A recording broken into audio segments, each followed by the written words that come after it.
Salut les amis, on va continuer avec nos exercices et on va faire aujourd'hui un seul exercice, toujours sur les premiers chapitres, pas celui-là, les chapitres sur les éléments de la cinématique là, en physique. Donc, voici l'exercice en question. Donc, vous pouvez lire. On dit un automobiliste roule sur, sur un tranchant d'autoroute rectiligne, donc mouvement rectiligne, à la vitesse de 144 km/h. Soudain, un obstacle fixe apparaît sur la voie à une distance d égale à 130 mètres. Donc, il y a une distance entre lui et l'obstacle. Le conducteur freine immédiatement et réduit sa vitesse à 108 km par heure au bout d'une durée d'une seconde. On nous demande de calculer la valeur de l'accélération qui est supposée être constante. Bon, ici, c'est pas une accélération, mais c'est une décélération. Deuxième question. Si on suppose maintenant que la décélération là de l'automobile reste constante, à quelle distance, à quelle distance de l'obstacle, distance petit d de l'obstacle, la voiture va-t-elle s'arrêter? Ok. Troisième question, on envisage maintenant cette éventualité, c'est-à-dire au lieu que les conducteurs réagissent et freinent immédiatement après avoir vu l'obstacle à 130 mètres, il met une seconde avant de commencer à freiner. Ok. Donc, il commence à freiner une seconde après l'apparition de l'obstacle. Donc, c'est-à-dire, en ce moment, faudra considérer la distance qu'il a parcourue dans les une seconde là, avant de commencer à freiner là. Voilà. Dans la deuxième question, il a freiné immédiatement, immédiatement après avoir vu l'obstacle. Donc, c'est-à-dire qu'il était à 130 mètres. Mais dans la troisième question, c'est-à-dire dans la deuxième éventualité, il n'a pas freiné immédiatement. Il a vu l'obstacle, il était à 130 mètres, il a vu l'obstacle, mais il n'a pas freiné. Il a laissé une seconde avant de freiner. Donc, dans ce cas, quelle sera maintenant la distance entre lui et l'obstacle quand il va s'arrêter? Donc, à quelle distance de l'obstacle il va, l'automobiliste ou l'automobile va s'arrêter? Quatrième question. Après l'obstacle, le conducteur maintient sa vitesse constante à 108 km par heure. Maintenant, il doit négocier un virage. C'est-à-dire il doit prendre un virage d'un rayon R égale à 150 mètres. Ok. On demande de déterminer les caractéristiques du vecteur accélération. Bon, on connaît déjà que le vecteur accélération dans un mouvement circulaire, on connaît la formule pour avoir l'accélération est normale. Ok. L'accélération tangentielle, on connaît aussi sa valeur nulle. Donc, c'est l'accélération normale qu'on va essayer de calculer. Maintenant, on nous demande de calculer la durée du virage. La dernière question, la durée du virage, s'il se réduit à un quart de cercle, ça veut dire périmètre du cercle divisé par 4. Donc, voici un peu l'exercice, vous pouvez lire aussi après. On va essayer de corriger. Je mets juste la première partie de l'exercice là ici pour pouvoir avoir les données. Donc, ça, c'est la vitesse initiale, la vitesse avec laquelle il roulait et la distance entre lui et l'obstacle quand il a vu l'obstacle et la vitesse qu'il a utilisée, c'est-à-dire la vitesse après avoir vu l'obstacle. Il a commencé à freiner alors. Donc, on va faire une petite illustration ici. Donc, on va considérer que ça, c'est l'automobile, ok, ou l'automobiliste. Et voici l'obstacle. Donc, étant ici, là, il roulait à 144 km/h. Avant ce point, c'était à 144 km/h. Mais, arrivé à ce point net, il voit l'obstacle à une distance d égale à 130 mètres. Donc, il impose le véhicule cette vitesse de 108 km/h. Donc, première question qu'on nous demande, on demande de calculer la décélération qui est supposée constante. C'est-à-dire, A, l'accélération négative. OK?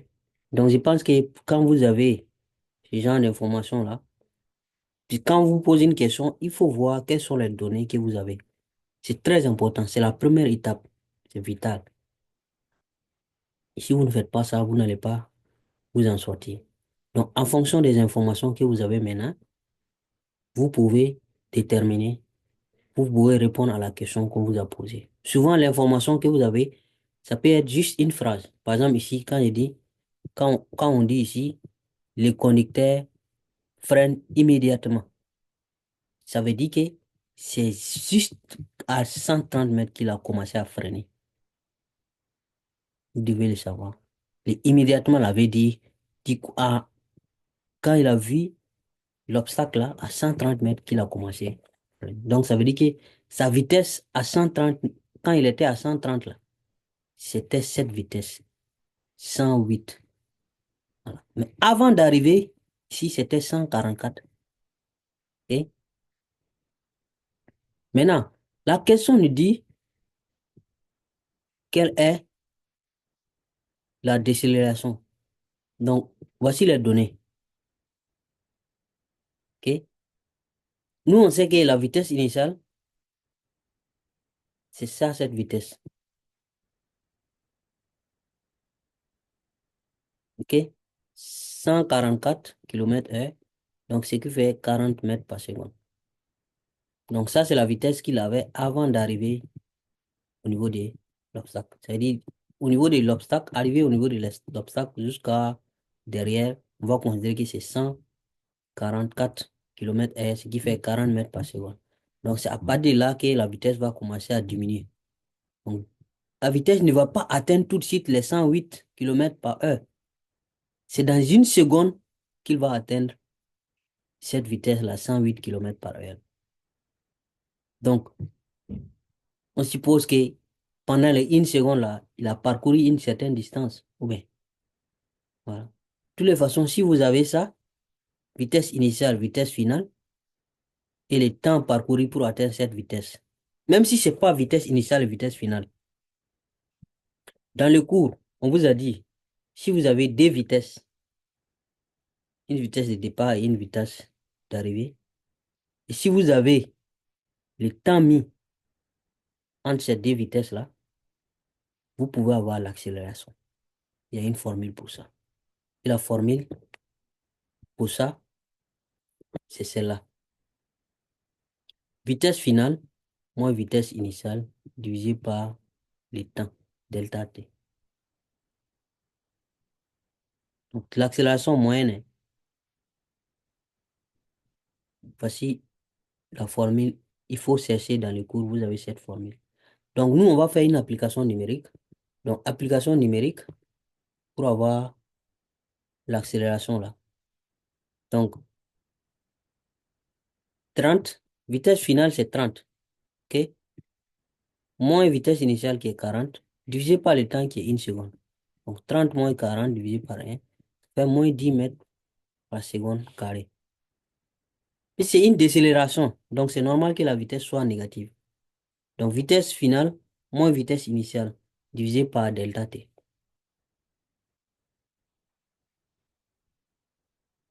Donc, la décélération est de 10 mètres par seconde carré. Ça, c'est la première question. Deuxième question maintenant. On nous demande la deuxième question. À quelle, donc on continue pour la deuxième question. À quelle distance de l'obstacle il va s'arrêter? Donc, quand vous entendez arrêter là, c'est pas pour cet exercice seulement, pour n'importe quel exercice de la cinématique. Quand vous entendez arrêter seulement, considérez que vitesse égale à zéro. Arrêter veut dire vitesse égale à zéro. OK? Donc, pour savoir à quelle vitesse il va s'arrêter, ben c'est simple. Parce que nous, on sait déjà, comment dire, les données. On a vitesse initiale, on a vitesse finale. Vitesse initiale, ça sera pas, c'est la vitesse avec laquelle il a commencé à freiner là. OK? Et cette vitesse-là. Maintenant, si vous ne voulez pas prendre cette vitesse, vous pouvez prendre les 108 là, c'est-à-dire ici. En ce moment, vous allez vous débrouiller pour enlever les 1 seconde là, qu'il a mis avant d'atteindre cette vitesse-là.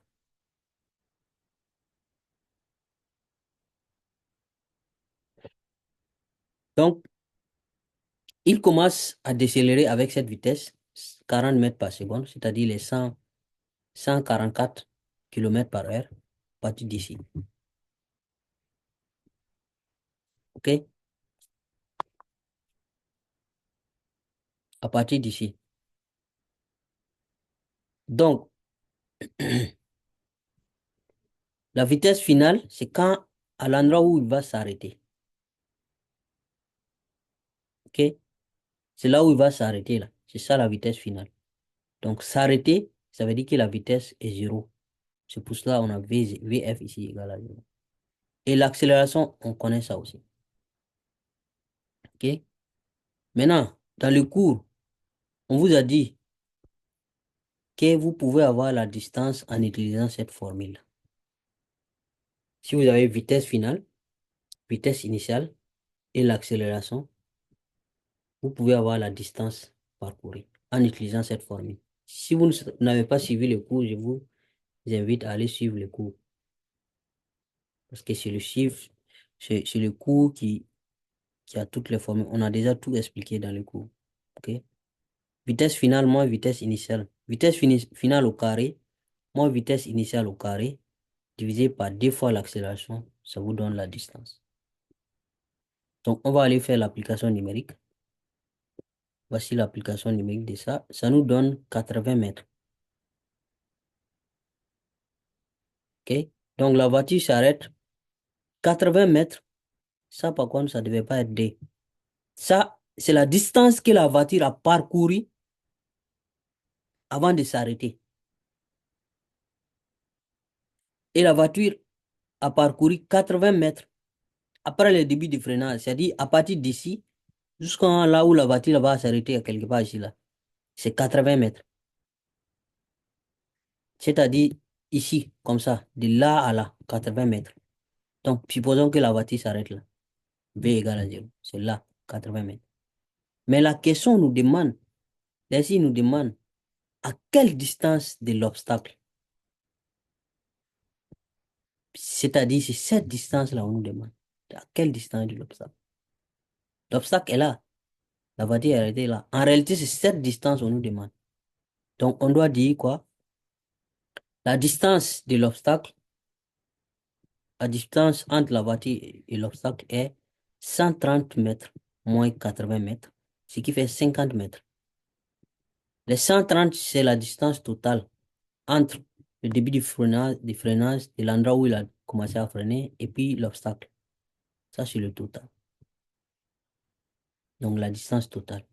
Mais il s'arrête entre le début, l'endroit où il a commencé à freiner, et là où il s'est arrêté, c'est 80 mètres. Donc, pour avoir la distance entre son point d'arrêt et l'obstacle, fait les 130 moins les 80. C'est ça qui fait 50 mètres. En réalité, c'est ça qui devait être D. Voilà, peut-être ça, là, on devait mettre L. OK? Mais je pense que vous avez compris. Troisième question. Maintenant, on suppose que il n'a pas, il n'a pas freiné tout de suite. C'est-à-dire, Quand il a vu l'obstacle, il était à 130 mètres, mais il a continué toujours avec la même vitesse, 144, là, avant de commencer à freiner. Il n'a pas commencé à freiner tout de suite. Donc, on nous demande dans ces cas-là, à quelle distance de l'obstacle il va s'arrêter? C'est-à-dire, c'est la même question que la question numéro 2 là. Sauf que ici, on suppose que il n'a pas commencé à freiner à une distance de 130 mètres de l'obstacle.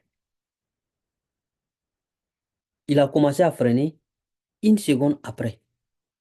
Donc, nous, si on est malin, on va calculer dans les une seconde là, la distance qu'il a parcourue avant de commencer à freiner.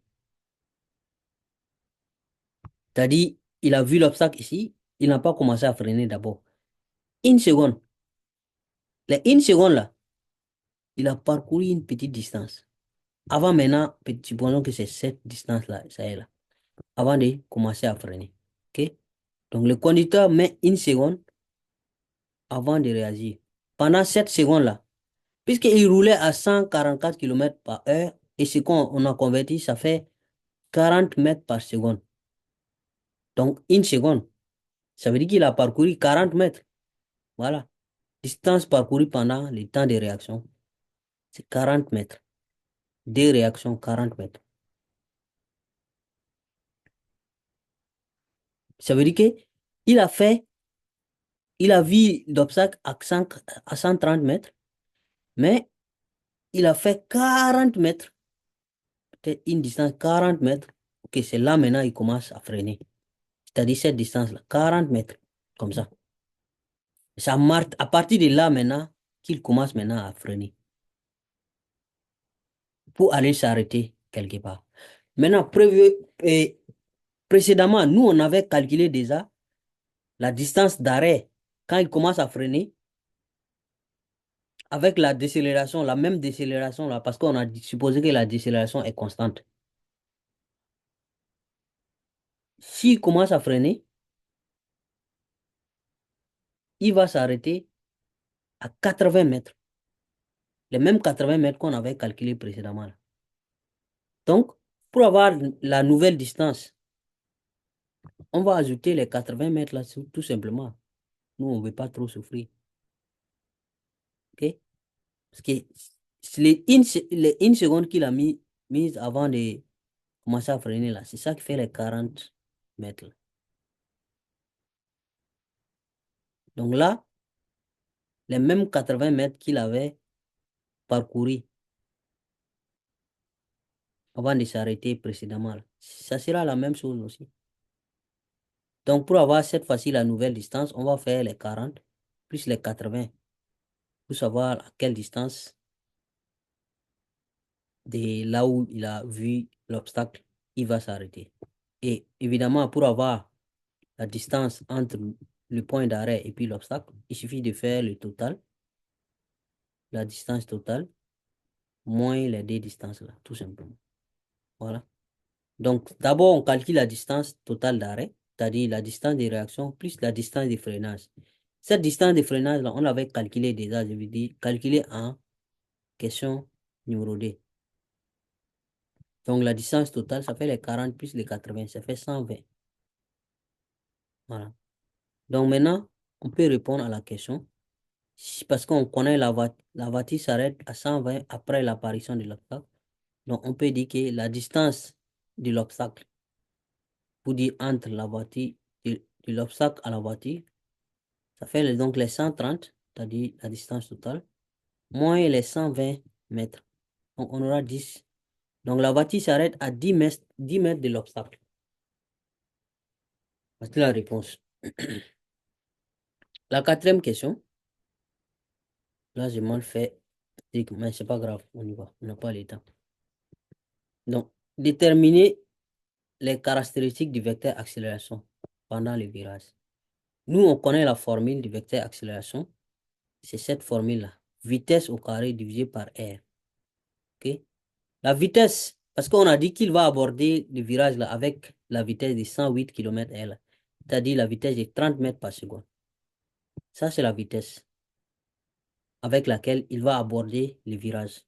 Et les rayons égale à 150 mètres, les rayons du virage. Donc, on connaît la vitesse, on connaît les rayons. Il reste seulement à faire application numérique et puis on calcule ça. Vitesse au carré divisé par rayon. Et vous avez donc l'accélération centripète, l'accélération normale. OK? Donc, il faut lire les cours, comprendre les formules et puis les appliquer. Très important. OK? Donc, l'accélération est de 6 mètres par seconde carré, dirigée vers le centre du virage. Parce qu'on a dit les caractéristiques. Si vous oubliez de donner toutes les caractéristiques, parce que là, c'est l'intensité, c'est la norme du vecteur accélération. Mais on doit donner, parce que un vecteur, les caractéristiques, c'est pas seulement la norme. Norme, sens, direction et même point d'application. Et si vous donnez la direction, là, les sens, vous dites que le vecteur, là, l'accélération est dirigée vers le centre du virage, centripète. C'est bon. Mais si vous ne l'ajoutez pas, d'autres professeurs peuvent décider de ne pas vous donner la totalité des points. Parce que vous n'avez pas donné, on a dit caractéristiques, les caractéristiques vecteur accélération. Il faut donner tout. Diriger vers le centre du virage. Je n'ai pas fait de dessin ici, mais je pense, j'imagine que vous connaissez déjà. Si je fais un virage comme ça, voilà, diriger vers le centre. OK. Cinquième question. Calculez la durée du virage si le virage est un quart de cercle. Donc, si vous avez vitesse qui est constante et vous avez la distance parcourue, mais pour calculer le temps, c'est facile, puisqu'on on sait que vitesse égale la distance divisée par temps. Donc, dans cette formule-là, de vitesse-là, puis c'est une vitesse constante, la distance est divisée par temps. Donc, là, vous voulez le temps. OK? Donc, ça va faire vitesse-là divisée par la distance. Vitesse divisée par, on cherche le temps. Distance divisée par vitesse en ce moment, alors. Distance, vitesse égale à distance divisée par temps. Donc, si on veut le temps, ça sera distance divisée par vitesse. Voilà. Maintenant, il faut aller chercher les rayons. Parce que si nous voulons la distance, comme c'est un rayon, comme c'est un cercle, bon, disons un quart de cercle. Donc, il faut calculer les périmètres, la distance parcourue là. Donc, ça sera périmètre d'un cercle divisé par 4. C'est ça la distance parcourue. Donc, la distance parcourue là, ça sera un quart de cercle. Donc, on connaît la formule du périmètre du cercle. Ça fait dpi fois r. Voici dpi fois r. Maintenant, on divise ça par 4. Vous n'êtes pas obligé de faire calculer la distance là séparément, hein. Vous pouvez aller directement une seule formule. D'ailleurs, même c'est préférable. Mais là, pour ne pas traîner les virgules, j'ai laissé les pi là et ça me donne 75 pi m. Ça aussi, c'est bon. Ou soit vous allez directement sans passer par plusieurs formules intermédiaires. À la fin, c'est une seule formule que vous avez. Et voici la vitesse, les 108 km/h là, ça fait 30 mètres par seconde. Donc, on calcule en utilisant la formule. Donc, ça sera distance divisée par vitesse. Donc, distance là, c'est ce qu'on vient de calculer. La vitesse, c'est celle-là. Donc, application numérique, temps donc égal à 75. Bon, ça là, si vous avez une calculatrice, si c'est autorisé, vous utilisez. Mais sinon, vous pouvez prendre 3 14. Et puis vous calculez, vous donnez le résultat. OK? Donc, on peut répondre en disant que la durée du virage est d'environ 7,85 secondes. Voilà. Ok, je pense que c'est tout. Merci beaucoup et à très bientôt. Merci.